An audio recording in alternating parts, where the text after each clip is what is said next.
que c'est la 34e opération d'évacuation à Paris. On évacue de nouveau, mais pour quelle solution durable derrière ? On a l'impression d'un éternel recommencement quand même.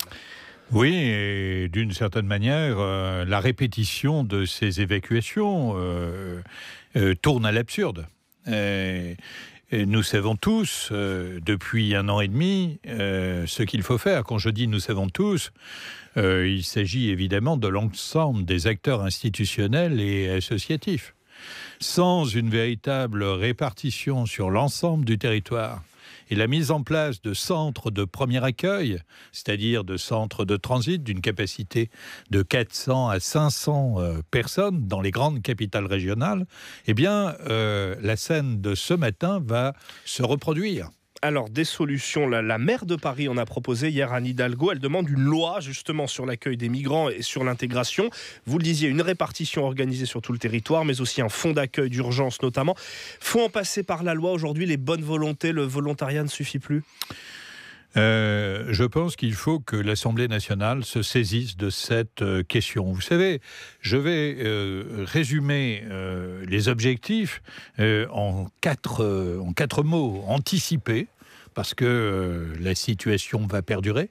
Les migrations ne vont pas s'arrêter demain matin et notre pays va continuer à devoir assumer sa part de travail et la protection d'un certain nombre de réfugiés qui arrivent sur le territoire. Et pour ça, il faut des structures adaptées, mais il faut les planifier. Il faut répartir sur l'ensemble du territoire. Il faut harmoniser les règles d'accueil. On ne peut pas avoir des règles différentes d'accueil, d'entrée dans les préfectures, suivant l'endroit du territoire où on se trouve sur notre sol. Puis, vous savez, organiser, maîtriser cette question migratoire, c'est la meilleure façon de faire reculer les populismes sur cette question, parce que ce sont les images du désordre qui alimentent le rejet. Les riverains Porte de la Chapelle sont excédés.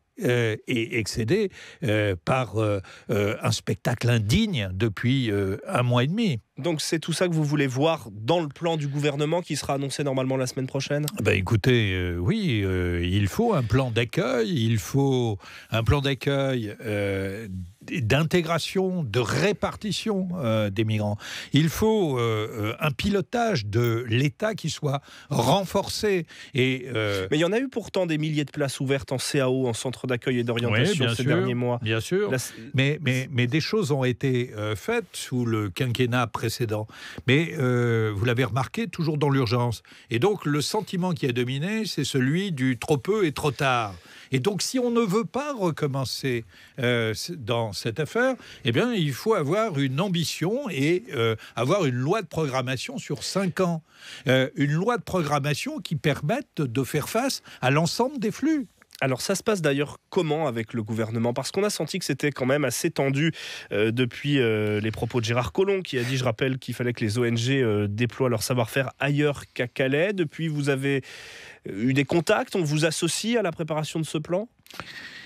Écoutez, vous avez un nouveau gouvernement qui se met en place et je pense que la concertation est absolument nécessaire. Et d'ailleurs, de ce point de vue, le ministre de l'Intérieur en organise une cet après-midi. Nous allons voir ce qu'il va nous dire, ce qu'il va annoncer dans les prémices du plan migrant qui doit être dévoilé la semaine prochaine au Conseil des ministres.